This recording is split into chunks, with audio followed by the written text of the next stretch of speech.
So, Man United versus Brentford. Man United. Brentford were at home, and the match ended 3 goals to 1 in favor of Brentford. So I don't know why. I don't know what people were expecting. I don't know what people are expecting. Were they really expecting Man United to win the match? I said it yesterday. I said the only way Man U will win the match today. The only way Man U will win the match today is through circumstances, nothing else. I said it to my. I said it straight up. Only circumstances. That's the only way Man United will win Brentford. And Brentford are not even in great form. I'm currently watching the Liverpool game. I want to see the difference. And the first difference I will state is this. Crystal Palace, no, currently watching Crystal Palace against Liverpool. They are always comparing Crystal Palace and Liverpool, Man United, three at the back, three at the back. The difference is Crystal Palace don't, what they call it, they don't press. Crystal Palace don't press. Crystal Palace don't press. If you watch Crystal Palace closely, go, whoa, once they once they lose the ball, they go back into their shape. It's a mid press. But Man United, we are playing three at the back and we are pressing. Why are we pressing? And the second thing is that we are not organized. So let's go back to the game. The first goal, one pass. Why we are trying to play a high press. How can you be playing? You're playing a high press with three at the back. And all of a sudden, I've noticed it now that he doesn't play Euro anymore. What happened? What did Euro do to you? Amorim, what did Euro do to you that you can't play him on the right hand side that you've been playing him since? Because there are different aspects I want to hit on as fast as possible. That's one.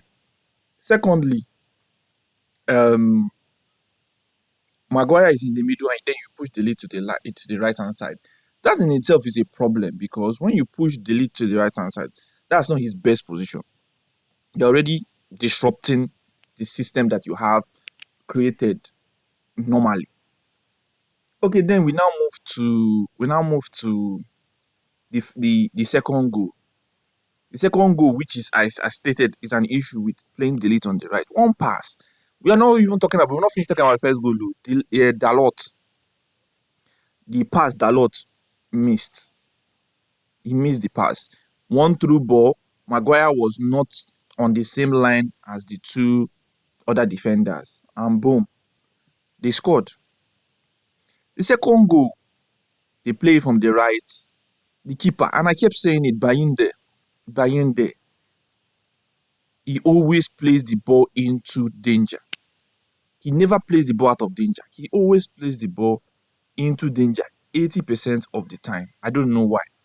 And I knew that one day because he did it against Chelsea, he did it against Fulham, he did it against Arsenal. The only reason that we did not get punished. And we got punished today. Then let's look at fine. Sesko got his first goal. Thank God. Scrappy goal. First goal. So now we are in the game. All of a sudden, your manager decides to bring in Maino, Euro, and decides to switch to like a hybrid of a 4-3-3. It was not a 4-3-3. It was more like it's something. It was not a 4-3-3. I don't even know what to call it. All I know is that he tried to switch to a hybrid or something like that. Then we get possession of the ball. We get possession. What are you doing? Why did you pass?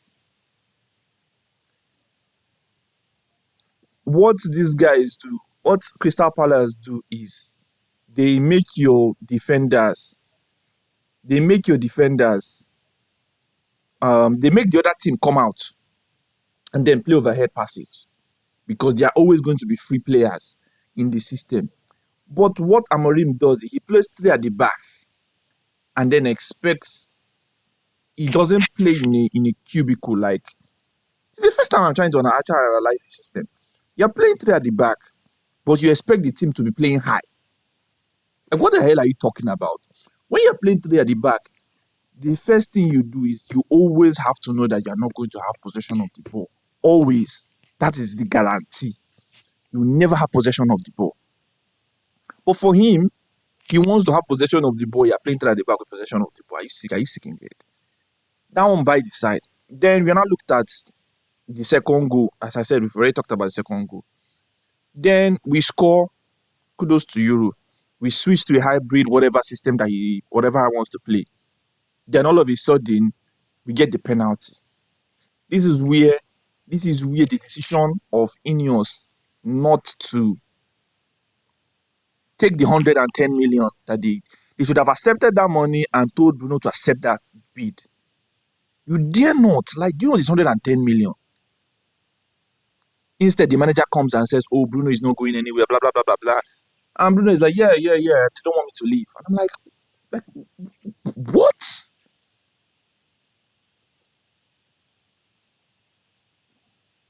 What are you talking about? What are you talking about? Bruno doesn't want to leave. 110 million bid on your table, and you're telling a 31-year-old that he shouldn't leave. What are you talking about? Why shouldn't he leave? Why shouldn't you accept the bid? 31 million. 31 million. I mean, 110 million. 110 million euros. 110 million euros, or is it pounds? And you don't accept it. You are leaving it up to the player. For what? Bruno does it, he misses the penalty. As soon as he does that, I know that the match was over. I knew that as soon as he missed that penalty, I knew that. And as I said it, what did I say? I said, the only way Man U are going to win is through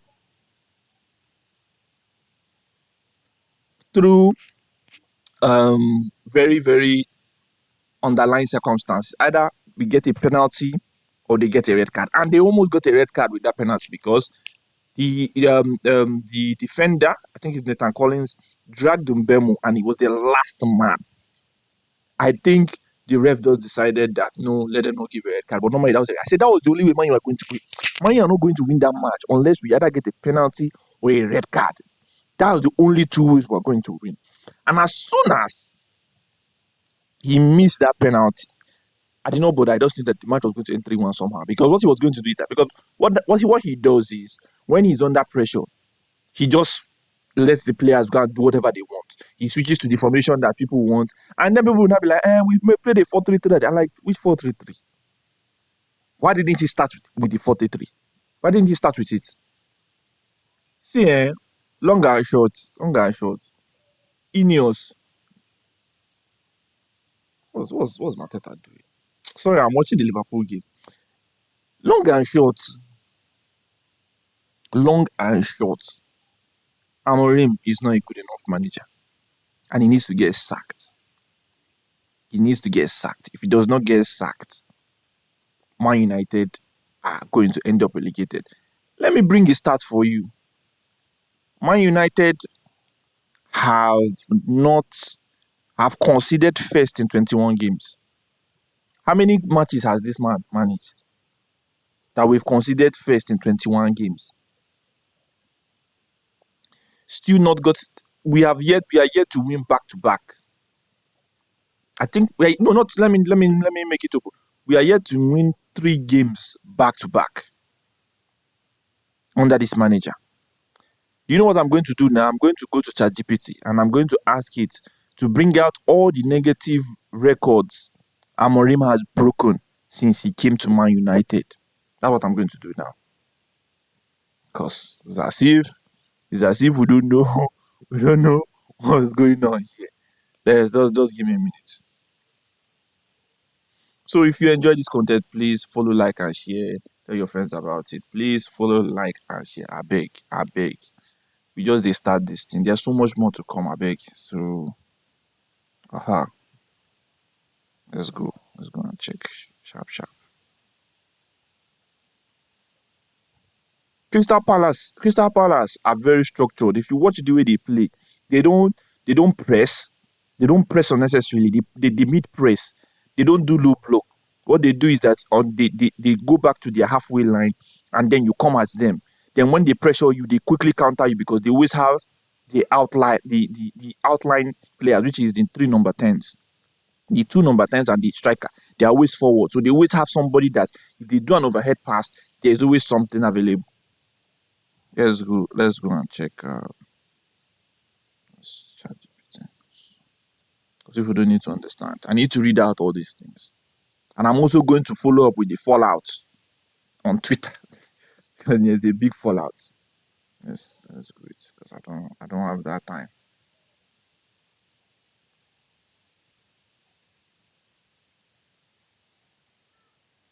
List out all negative what do they call it? Let's make it quick.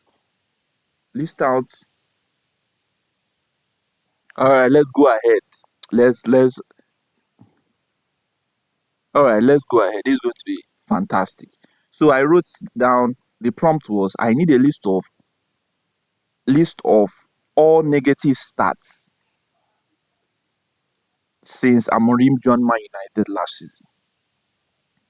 Here are some of it. Stats area. So points and league position. United have earned 24 points. I think this is from last week.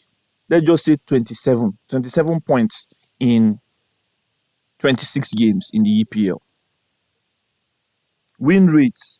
Man U's win rate is about between 24 and 25%.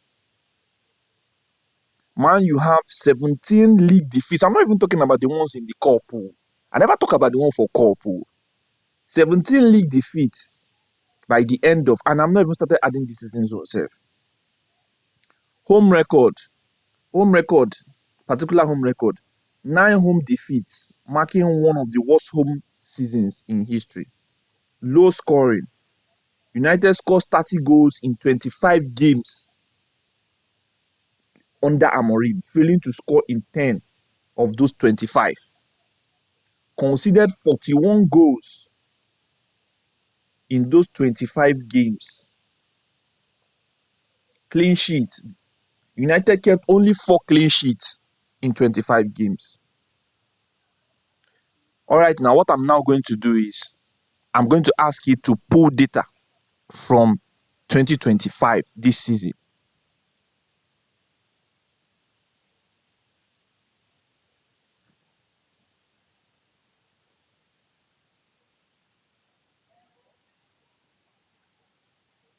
All right, now, so we are going to add this season's 25-26 to carry over. Fastest to 15 league losses. Amorim reached 15 pure defeats in just 28 games in charge. This is the fastest any Man United manager has done that in Premier League history.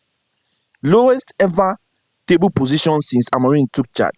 Since his appointment, United have collected very few points compared to the other clubs present from 2024-25, 2025-30, placing them last among those ever present. We have the worst league record. Poor start 2025-2026.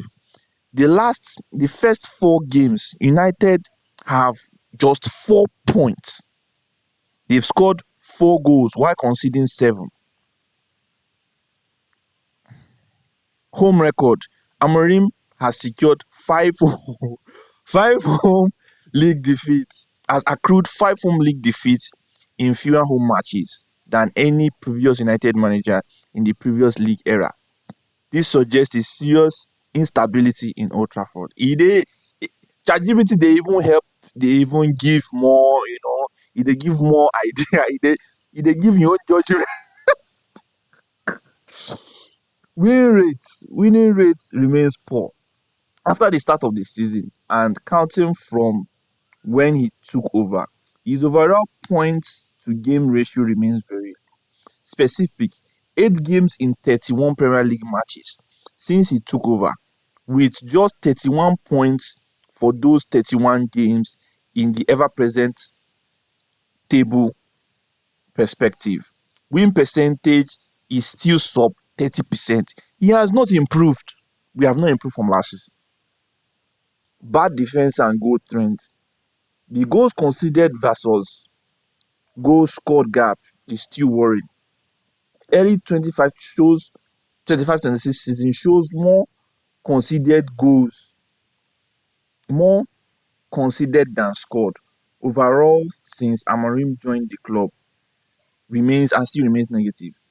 Historical low and league finish stroke points total. 2024-2025 ended with United in 15th place, which is the worst ever in Premier League era.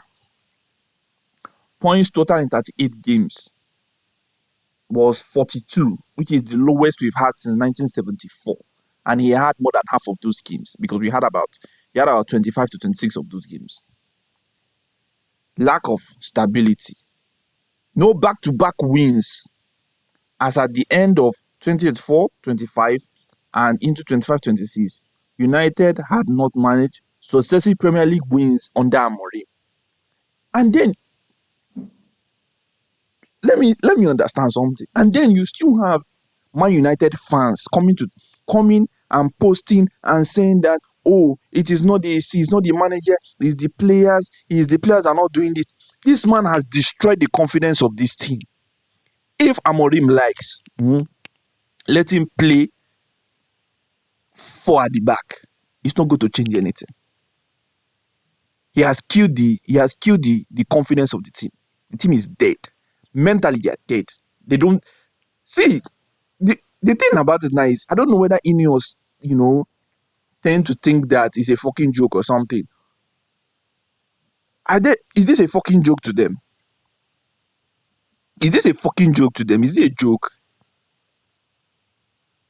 I don't know where we are on the table, but I know that we are not more than 13th. The team that we lost today, let me check Brentford's record this season.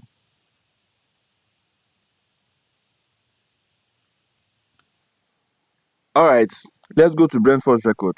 Brentford this season, current record is 1 win, 1 draw, and 3 losses. That means they beat Man United, making it that they have 2 wins. Minus 4 goals difference. 4 points. It should be more today, and they are currently 17th on the table. Who did they play against? Okay, it includes Man United. Oh my God. Okay, including Man United means they have 2 wins now. So they played Nottingham Forest, they lost away from home. Played Aston Villa at home, they won. Lost to Sunderland. Sunderland, oh God. Sunderland is a newly promoted team from the Championship. They drew to Chelsea. They lost to Fulham. And then they beat Man United. So they have 2 wins. And the 2 wins are Aston Villa and Man United. And they've played how many games? And they were 17th. What are you defending? What can you defend? I want to have a debate with any Man United fan supporting Amorim. International, abroad, I don't care where you are. Fan, whether you go to the stadium, I don't give a fuck who you are. I want you to debate me. I have listed out his track record since he joined Man United last season. And I want you to tell me how you want to defend this manager. Tactically, he's shit. Tactically, we are playing 3 at the back. And instead of us sitting back, because the 3 at the back, how 3 at the back works is a massive attack, massive defense thing, which means when you lose the ball, immediately you go back into shape. It is classic Mourinho system. It's classic. When you are playing 3 at the back, it's haram football.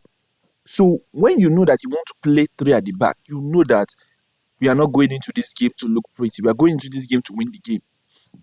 That's how you play 3 at the back. You don't play 3 at the back because you want to have possession of the ball and any dumb shit like that. You don't have possession of the ball. No one cares about the possession of the ball. All they care about is winning. 3 at the back is a system where you have little possession of the ball, but because you have outlets of the ball, you have people that are always a bit free, which means your front 3 are always free. Then your back 7 are always defending. So that means when you're out of possession, you move into shape, and then when you get the ball, you always have runners. You always have runners. When they play this system, they literally play it as Crystal Palace. I mean, when Crystal Palace play this system, they play it as three at the back, four in midfield, and three up top. They don't play it. No, three at the back, four in the deeper midfield area. That's the wing back, the two central midfielders, and the other wing back. Then two number tens that can always support in or go wide, and then your number nine. You sit back. When they sit back, they soak in, they soak in, people always like attacking them. They soak in the pressure. Boom. When there's an out ball, they have an out ball. They are always ready for that out ball. And then the system allows for quick transition, which means the job of the system is to just create as many chances as possible. When you lose possession, bam, you go back to position. You go back into shape. But guys, go and watch when Man United defend in this system. We defend in the back five. In this system, we don't defend the back five. The three centre backs squeeze. The three centre backs are just in the 18-yard box. The wing back covers who he needs to cover. He doesn't go to the 18-yard box. That's Crystal Palace. Look at Man United. You will be seeing Dalot wing back is playing right back. How do you want to tell me? How do you want to defend this manager? How do you want to defend the manager? I want anybody to tell me how they would defend this manager today. What do you want to defend? Or you want to keep blaming players? Players, what did the players do to you? Have they not bought him 11 new players? They mind me. Huh. Okay, now let me go to the aftermath on X. Not to mention that the manager that defeated Amorim today was the set-piece manager of Brentford last season. It was the set-piece manager under Thomas Frank. See, your manager, anybody supporting Amorim, Amorim is a bomb. You understand? He's a bomb. Aftermath is, I forgot someone here says, sheet formation, sheet system, sheet selection, sheet substitution, sheet manager. Like someone said, the 100 million from the Saudis we rejected in the summer looks dumber every week. You made him stay to play CDM. Like, are you out of your mind? Ah, hey, oh my gosh. Let me check Liverpool's results. What's going on? I think Liverpool might be still losing. Okay. Wow. See, they're still leading 1-0. Because it's a defense. Three at the back is a naturally defensive system. You're not supposed to be conceding so many goals. we, we concede so many goals. And it's a defensive system. It's a naturally defensive system. Let's go back to Twitter.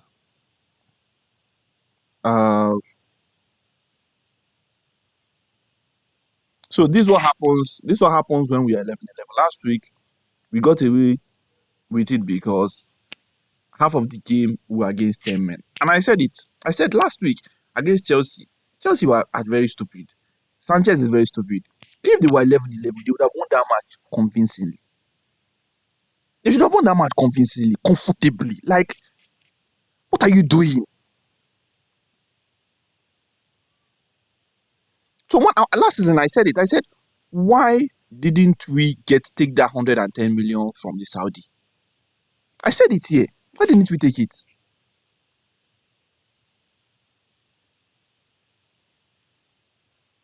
Thunder go fire Kunha. Kunha idiot. You will be saying you know if you write short way. He said Kunha on how much belief the players have in Amorim. They go talk rubbish now. They no go meet them. They no go meet them after doing training session. Me wallow them for belief 100%. I don't think the problem is the manager. We need to have characters to change. You know, be character, idiot.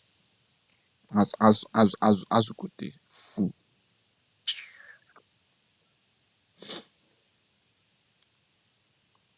This three at the back nonsense is the worst system.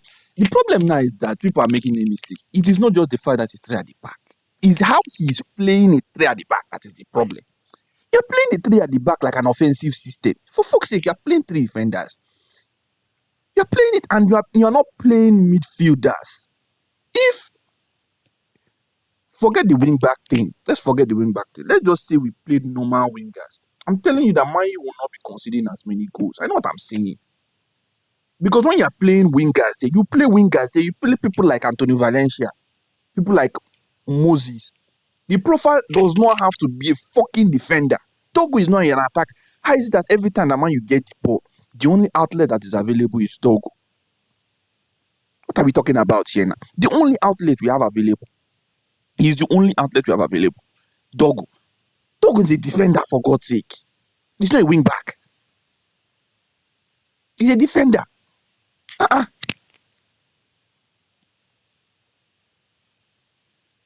Man United have won consecutive Premier League games. And who won those back-to-back games? It was Ten Hag. Have we gotten a clean sheet under this manager? I don't think so.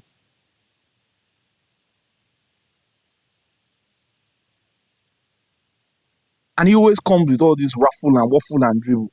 The frustration is that every goal from today, the frustration is that every goal from today we worked on during the week. What was he talking about? I just want stupid. I'm already in the craze. What did they talk?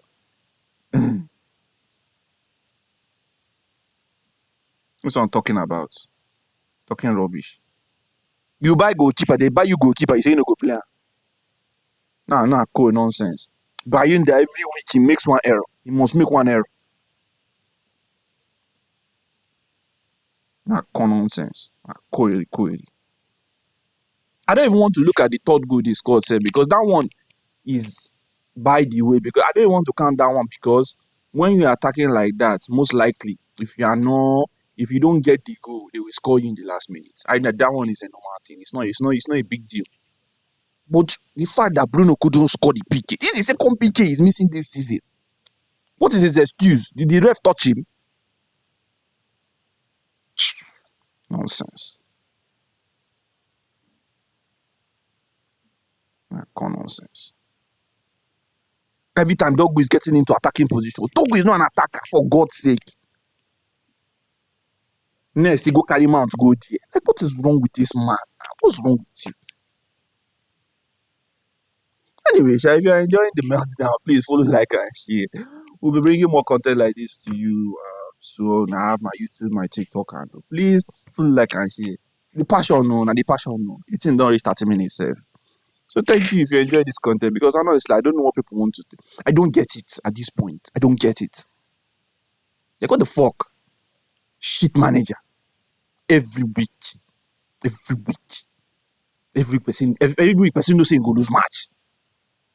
Why I suppose Man U be this so? Why I suppose Man U be this so? I've been supporting Man U since 2008 for God's sake. 2007. How old am I? I never reached 30 years old. I'm very 30 years old now. Which one be say since 2006? Since 2013, I don't suffer. Even 2013 safe, I still dey win cup. Which one be this one where I'm already come they do rubbish? They craze. Anyway, now guys, peace out.